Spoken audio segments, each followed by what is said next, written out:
Great to see Dave Highland. Dave has been out for a while, and it's so good to see you back this morning. Dave, good to have you back. I have a confession to make. I am always a bit scatterbrained.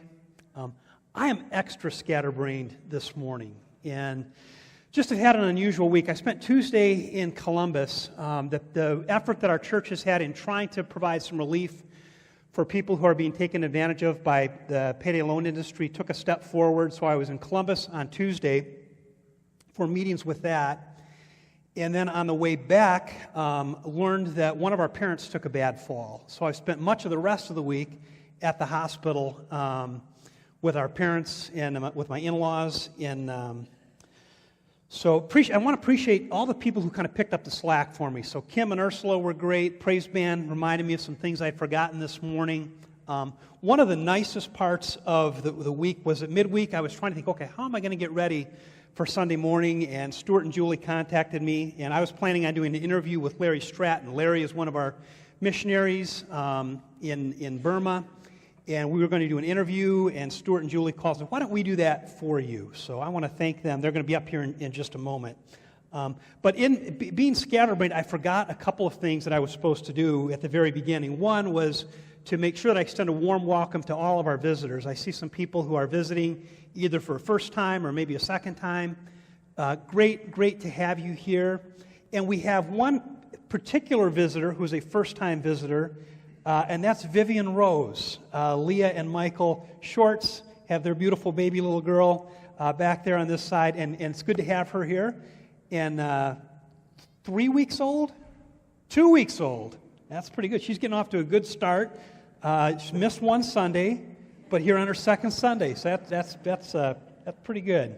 So great to have you here. We are going to talk with Larry Stratton this morning. He is doing an amazing work in Burma, and you're going to get to see a picture of that. And so I was thinking about this service. I thought about one of the first questions that was ever asked in the Bible. One of the very first questions that was asked in the Bible was when Cain asked, "Am I my brother's keeper? Is it my job to look out for my brother?" Now, Cain was especially dubious because he had already killed his brother. And was trying to hide that fact from the Lord. But he said, is it my job to look out for my brother? 4,000 years later, when Jesus told the parable of the Good Samaritan, he answered that question with a resounding yes. And he also extended it by saying, your brother is not just the person who lives next door to you. It's not just the person who lives in your city. It's not just the person who is in your family. Your brother is anyone that you come across who has a need that you can meet. And Larry was wandering the world a number of years ago and came across some people who had a need, and he has been faithfully meeting it to the best of his ability since then. And I want to go ahead and ask you guys to take your places. Larry's going to sit over here, and Stuart and Candace will be right over here. Stuart and Julie. Candace will be somewhere back there, probably. And let's welcome Larry back, and we'll hear more about his ministry this morning. So let's give a warm welcome to Larry Stratton.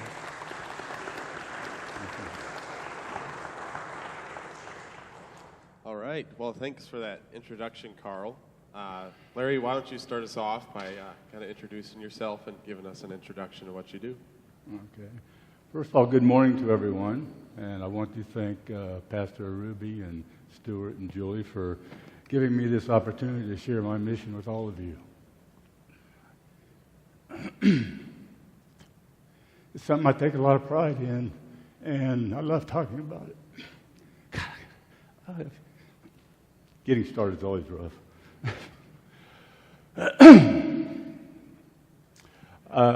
Just so you know, I grew up here in Springfield, Ohio, so I'm one of you. But I've been working with a non-governmental organization called Free Burma Rangers for the past 8 years. And Free Burma Rangers was founded by a former U.S. Army Ranger and Special Forces Major named David Eubanks. He grew up in Thailand as a missionary kid because his parents have been doing missionary work in Thailand and throughout Southeast Asia for the past 60 years, and they're still doing it. And Dave's about my age, and he decided after 10 years in the military that he felt a calling to go back and do the kind of work that his parents were doing. So that's what he did. Burma is a country of about the size of Texas, and has about 60 million people.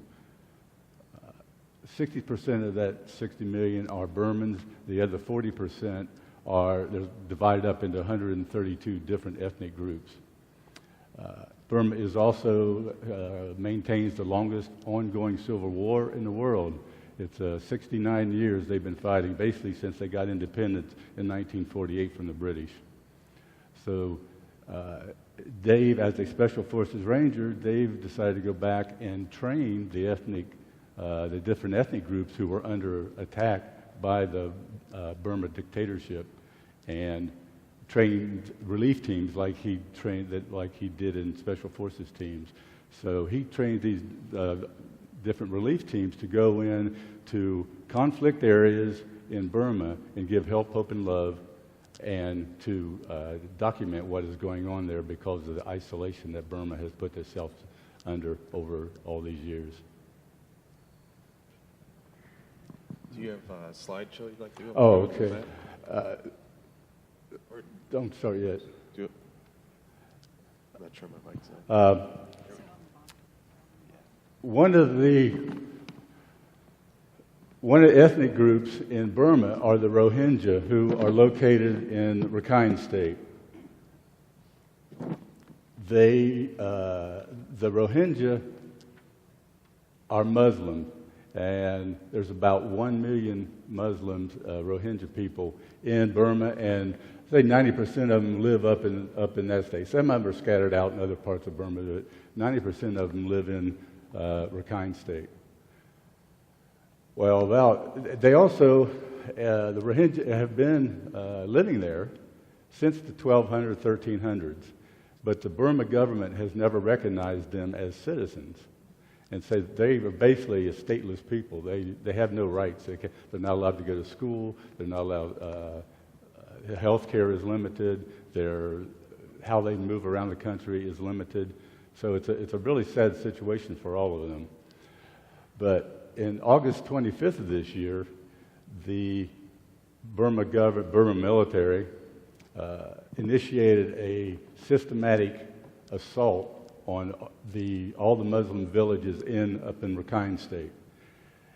They went into these villages, surrounded the villages, opened fire with rocket-powered grenades, indiscriminate gunfire into the homes and throughout the village. They would indiscriminately kill anyone that was outside. People that weren't outside, they would padlock their door and burn down the house with the people inside. There was mass torture, gang rapes, and it just goes on and on. The atrocities, the killing of babies, throwing babies in fires, crushing their heads on the floor, ripping them from their mother's arms. And they went from village to village to village. In over a 3-week time period, this is in August and September of this year, they burned down over 500 villages, sending over 500,000 Rohingya refugees across the river into neighboring Bangladesh. They've had problems. In 2012, there was a similar incident done by the Burma Army, and at that time, 200,000 Rohingya refugees crossed into Bangladesh also, and they're still there. So then you got another 500,000, which is actually, when I was there, there was 500,000 had crossed in that 3-week time period. Now there's been another 100, 200,000. So roughly 800,000 at a minimum refugees from Burma have crossed into Bangladesh. Now Bangladesh itself is one of the poorest countries in the world, and it's also the most congested country in the world. They have a very small, tiny country. So having an extra, almost 1 million people come into your country is just overwhelming to the government. So when this started going on, the U.S. State Department called Dave, our founder, and said, "Dave, what's going on? We can't get any intel information. Can you send somebody up there?" So me and another colleague of mine, who's a Canadian, were the only ones that do what we do. And we went up there the next day, flew up to Bangladesh, and spent 2 weeks up there in the refugee camps and on an intelligence mission, doing interviews of the atrocities and war crimes that had taken place. And when I came back, I immediately wrote a report to the U.S. State Department and actually passed it on to Pastor Ruby. I don't think you shared or not, yes? Okay. So I've got a little 5-minute slideshow that just shows the photos that we took while we were there going through these camps.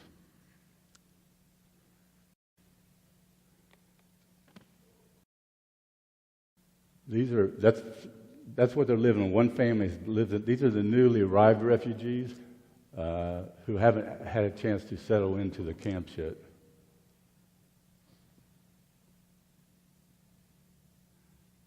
They're waiting in line to get food. That's for one family.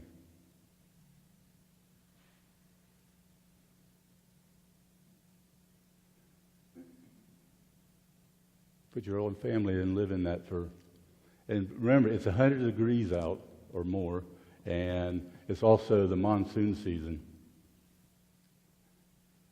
We did a food distribution that day, giving food to over 500 families.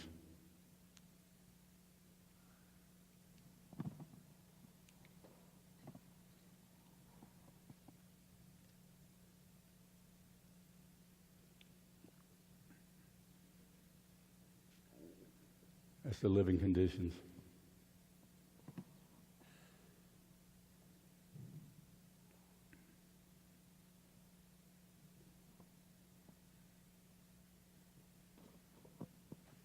That's one of an elder who had been shot by the Burma army, and they were carrying him to the camp.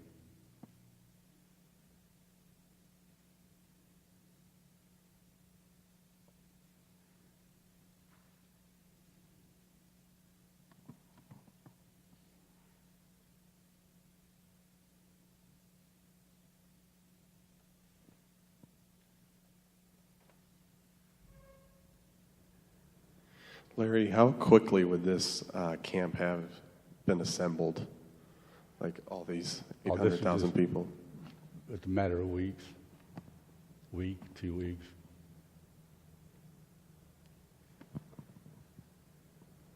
There's one.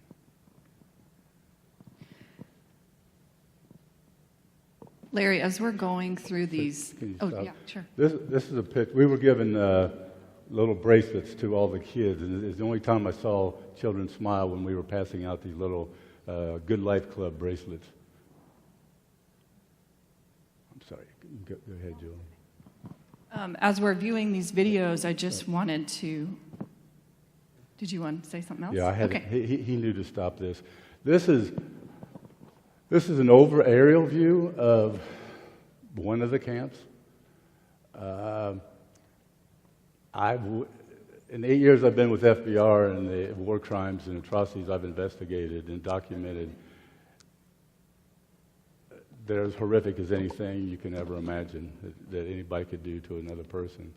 But this was a different wow because of the massive humanity that... And these pictures don't do justice to what I experienced, what I saw, what I walked around in every day. It's just massive. And I mean, you can look at any point in time, you can do a 360-degree look, and all you see is people walking, carrying things. We would go in these camps, and they were just carved out of these hillsides and small mountains. And we were walking up and down around the camps, and we would see and we'd get to a hillside, and oh wow, this must be the border, the end of the camp. And so we climb up to the camp. We're just, like I said, it was 100 degrees out, and it was just really baking you.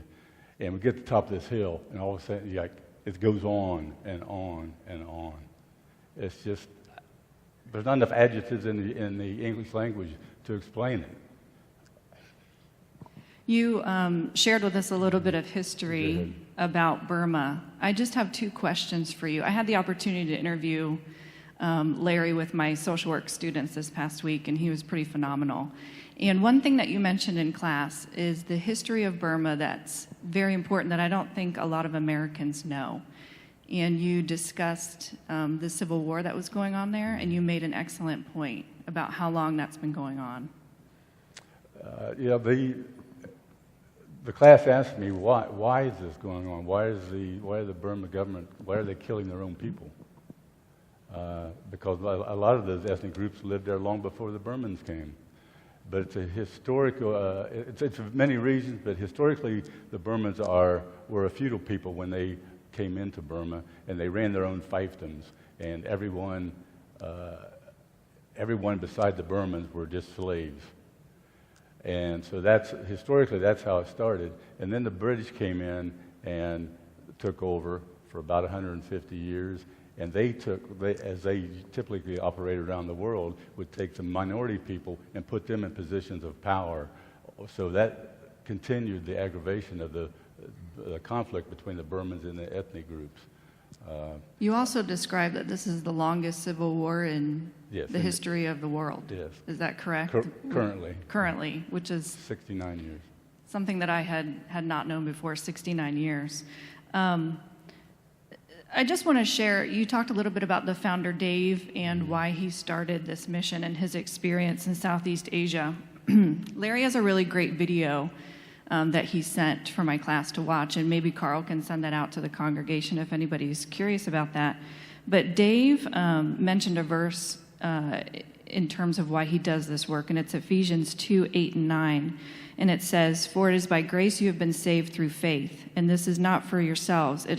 It's not from yourselves. It is a gift of God, not by works, so that no one can boast. For if we are God's workmanship, created in Christ Jesus to do good works, which God prepared in advance for us to do." And I thought that was really interesting in terms of sort of the work that you do in this community. Can you describe some of the things that you might do when you go and walk alongside the ethnic communities? Maybe what your role is specifically in terms of documentation? First of all, I will say what our teams do. We have trained medics, and that's the first thing they do. They go in and set up a temporary clinic and take care of anybody that needs health care. And while that is going on, the other rangers who I train to report and document on the situation in their area, they talk to the community leaders and interview them, do video interviews, and they write down and document everything that is currently going on with the military situation in the area, the needs of the people, everything that's the atrocities that are going on. We give them cameras and video cameras to document everything, and so when they finish their mission, they have to send me a written report with photos and videos of everything that they did. And so I review I'm the director of the Information and Reporting Department. FBR has two missions, basically, in general terms. One is to get help, hope, and love to those affected in the conflict areas. The second is to get the word out to the rest of the world because of the isolation of the country. So that is my job, is to train our rangers to how to do that, what's important to get, what other governments want to hear about what is going on, because the Burma military and their government tell completely different stories what's really going on. So my job is to write these reports up, send them out to the United Nations, the U.S. State Department, the Pentagon, other countries, other governments, British, Norwegian, Czechoslovakia, Australia, many other countries want to keep up with what's going on. I think what's fascinating is that really you're working with the document of human rights. So you're documenting human rights violations and sending these out for the world to see, which is the importance of the ethnic minorities carrying the video cameras and documenting as much as they can. Correct. Just really quickly, I want to talk about the importance of, you mentioned working with the ethnic communities and understanding their needs. And when I think of community work, which is sort of a passion behind Central Christian, just working alongside Springfield, when I think about the work that you do in Burma and how you come alongside these communities and really try to understand what their needs are. It's not Free Burma Rangers going in and saying, here's what we think you need. It's really Free Burma Rangers saying, how can we help you to better protect your communities? I think that that's fascinating. If you could share with our congregation one thing you would like for us to know about the Burmese people, what do you think that might be? They're very, very proud people.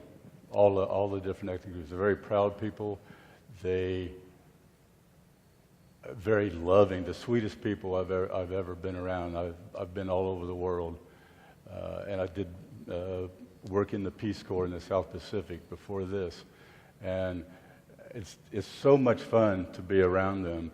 And what amazes me the most about them, because of other experiences I've had in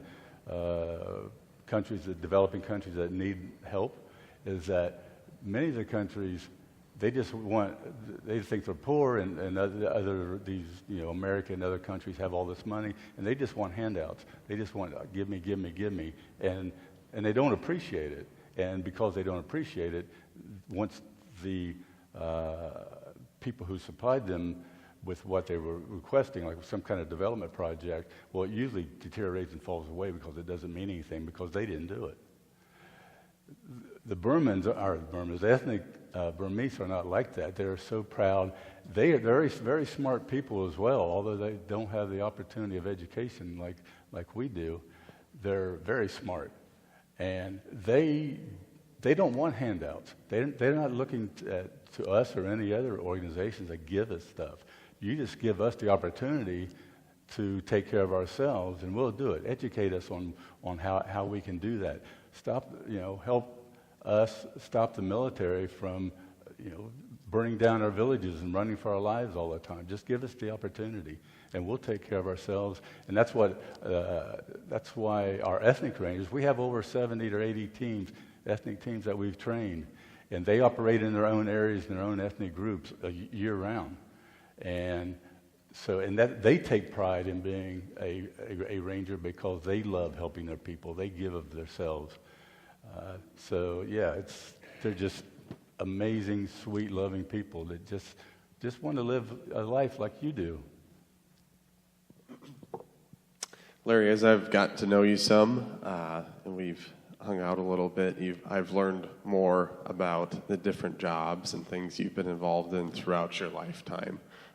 Even starting off with the Army, playing college football, being a college football coach. Could you just kind of talk about a little bit of your life story and the skills you've acquired and how they help you now with what you do in Burma? Well, my life skills started with Chet and Sue Stratton, so you can credit them for helping me to develop those skills and allowing me to do what I want, whether they thought it was right or wrong. But yes, I just traveling around.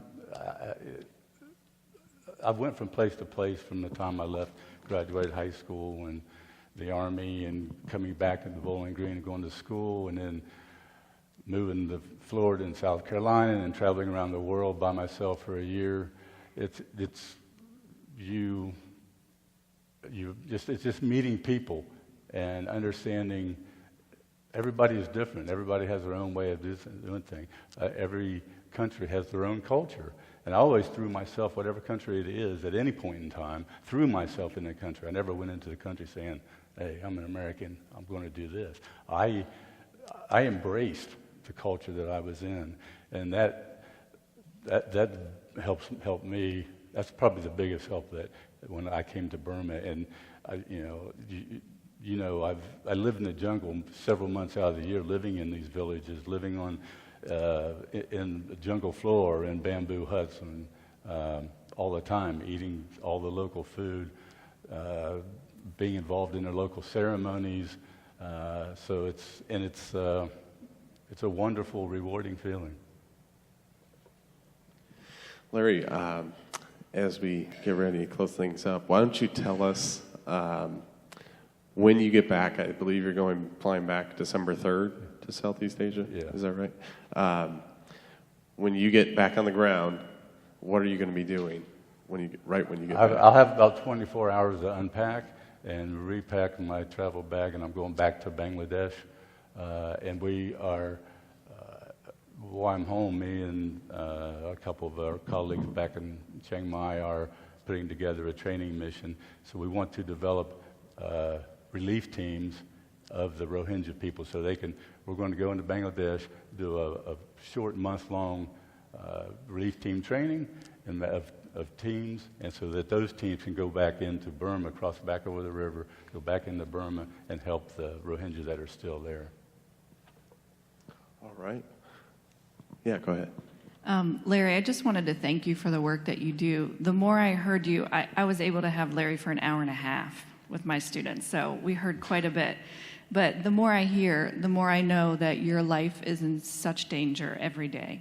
I don't know if we really realize how much danger that you and your team and the ethnic minorities are in every single day. And so just thank you for the work that you do, for your heart, for spreading love and peace and reconciliation. And our church will continue to pray for you and support you as much as we can. Thank you. And what Larry has used to do this, he's been supported financially by people from this church his whole time with Free Burma Rangers. And we would like to invite you, if you'd like to be able to give to Larry financially to help him to continue to do this work. If you would like to do that, get into contact with Pastor Carl or Rob Gunnan, who is our treasurer, and they can set that up for you if you wanted to do a one-time gift or commit to a regular giving. But you could also leave a check in the offering plate if it's clearly designated for Larry Stratton and the Free Burma Rangers. And with that, Larry, would you like to make any final statements? Or? I want to thank you all for your support. I can't do it without you, and I want you to know that you're supporting me, but you're also supporting my mission, and I want you to know that you're helping hundreds of people or thousands of people by supporting me. So they thank you. My ethnic rangers thank you. They tell us all the time that they're so appreciative of all the ethnic all the support that the Western volunteers get from their churches and supporters back home. And they know if it wasn't for the support throughout the U.S., us Western people would not be able to do what we do to give them the help, hope, and love that they need. So these are the people you're helping. Well, thank you, Larry, very much. Thanks for your time. If you want to give Larry, show Larry your appreciation.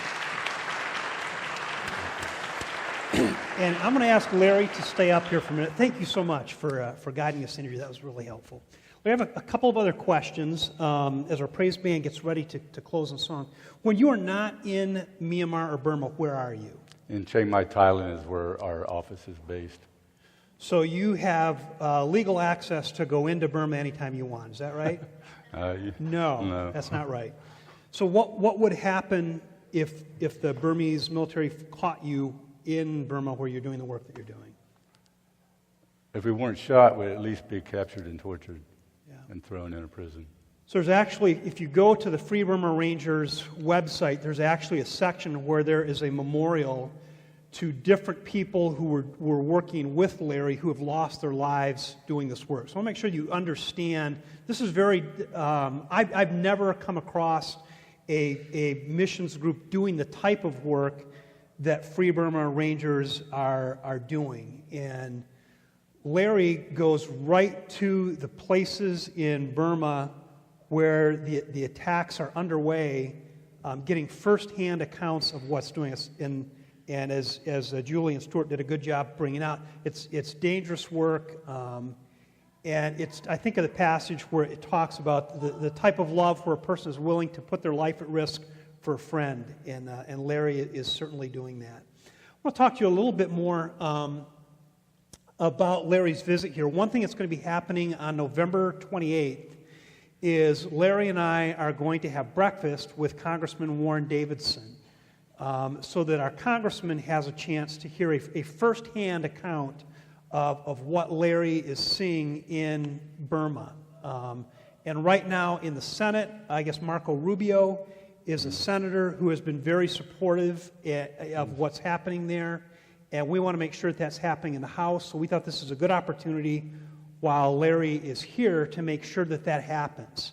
So pray for that meeting on November 28th, that it will be productive, and that it will actually lead to lives being saved on the ground in Burma. So Larry, thank you very much. I'm going to let you go back with your folks. And let's express our thanks to Larry one more time. Thank you.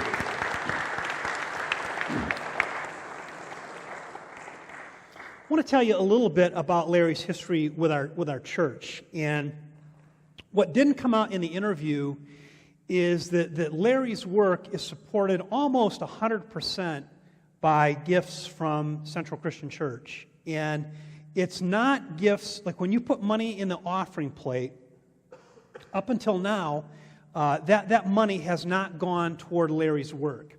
All of the money that has gone toward Larry's work are extra gifts that people have given on top of their regular giving to the church. And he lives on about $800 a month. That's his entire support for his living expenses, health needs, travel back and forth, everything, $800 a month. And what has happened is when Larry first went over to Burma, there were a number of people who had been a part of this church for a long time who knew Larry and knew the Strattons and got behind them and provided that monthly support. And what has happened is a number of them have passed away. So a very significant part of Larry's support base are no longer able to support him. So as a church, that's something we're wrestling with because we want to make sure that we're supporting Larry adequately, and our heart goes out to the people of Burma. Thank you so much for helping us to see firsthand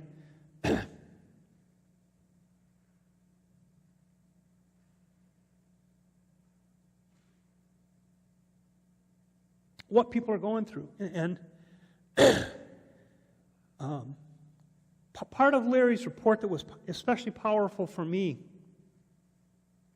is how current it is that Larry was actually right there taking those pictures just a few weeks ago. And he routinely sends letters. I forward those on emails to people. But this is not something that we're hearing third or fourth hand that's 6 or 7 months ago. But just a few weeks ago, Larry was right there with those people. And in just a few weeks, he's going to be right back there with those people. And that's a very significant outreach that we have as a church by extension. And we need to do a better job, candidly, praying for Larry and remembering the good work that he's doing and supporting him. Larry, thank you so much. And pray for this meeting on the 28th, too. I think it looks like Dick Dawson has something to say.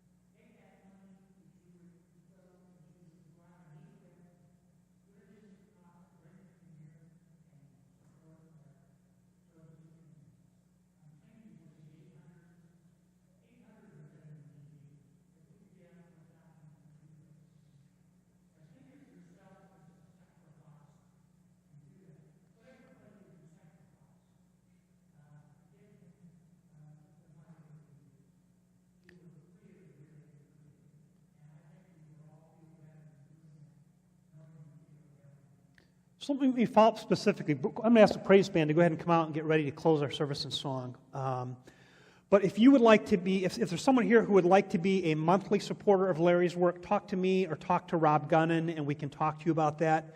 We are going to devote our entire Christmas offering this year to Larry's work. So we will be taking a special offering through the month of December, and 100% of that money will go toward what Larry's doing in Myanmar. We want to support him in that way. So if your heart has been moved and you're wondering how do we respond to that, we will provide that opportunity, kind of guide you through that in the months to come. So Larry, thank you so much.